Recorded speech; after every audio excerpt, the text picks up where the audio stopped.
Donc pour comprendre comment l'agression a été vécue de l'intérieur, nous recevons ce soir le coprésident du Centre LGBTI de Touraine. Bonjour. Bonjour Quentin Boutet. Alors bienvenue, c'est la 6e agression cette année. Avant, on était sur des dégradations matérielles. Cette fois-ci, on vise vos salariés et vos membres. Comment vont-ils ? Comme on a pu le voir aussi dans l'interview,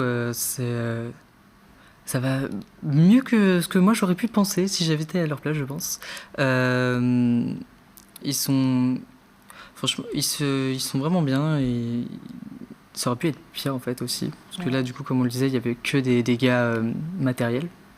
Mais de toute façon, on reste très vigilant auprès de notre équipe salariée et de nos bénévoles et on veille aussi à leur bien-être, etc. Donc si pour le moment ça va, on reste quand même très à l'écoute au cas où ça irait moins bien un jour. Vous avez porté plainte ce matin, comme pour chaque vandalisation qui a eu lieu. Oui. Est-ce que vous avez une idée au final de l'identité de l'auteur de ces menaces diverses qui ont eu lieu dernièrement ? Nous n'avons toujours pas d'idée concrète en fait sur l'identité des personnes ou de la personne en fait qui s'en prend à nous de manière successive. On pense tout de même que toutes les attaques sont liées, mais on n'en est pas sûr. Pour le moment, on n'a pas d'éléments suffisamment concrets pour pouvoir identifier des personnes, ou au moins une personne. Et ces agressions, elles posent la question de la sécurité de vos salariés, de vos bénévoles et des personnes qui sollicitent l'association. Emmanuel Denis, le maire de Tours, était venu en avril pour parler de la sécurisation du local. Est-ce qu'au-delà des promesses, il y a eu des choses concrètes qui ont été faites ou qui vont être faites ? Des choses ont été faites. Par exemple, on n'a pas encore les caméras plus solides et mieux placées aussi comme on pouvait l'avoir avant.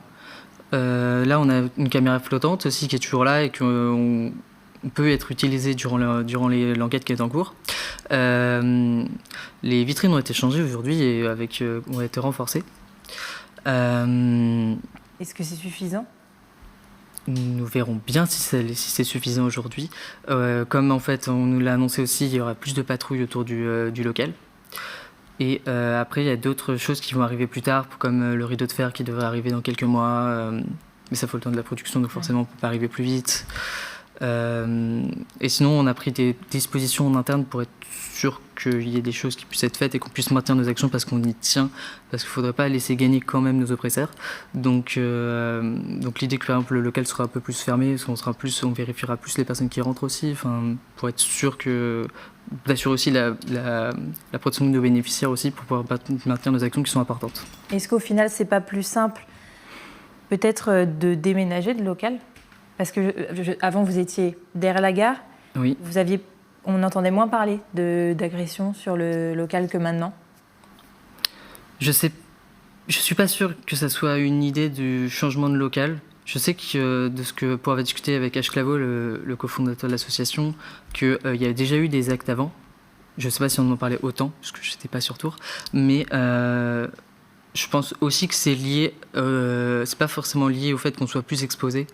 En étant sur les arcades près des bords de Loire, mais plus aussi du fait qu'il y a aussi une hausse des violences en fait autour de l'orientation sexuelle et des identités de genre de manière générale au niveau mondial, européen, même au niveau local, on le voit bien.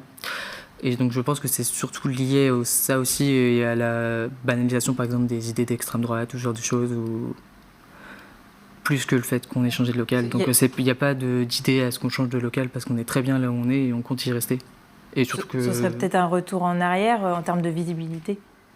Ça serait un retour en arrière et surtout que ça serait un retour en arrière même en termes de moyens parce que le local derrière la gare était beaucoup plus petit. On ne pouvait pas en fait avoir d'espace de confidentialité si on voulait avoir des entretiens individuels. Donc non, on est très très bien là où on est et on veut y rester. Et puis la mairie ne compte pas nous déloger parce qu'elle trouve ça très bien là où on est aussi. Merci Quentin Boutet.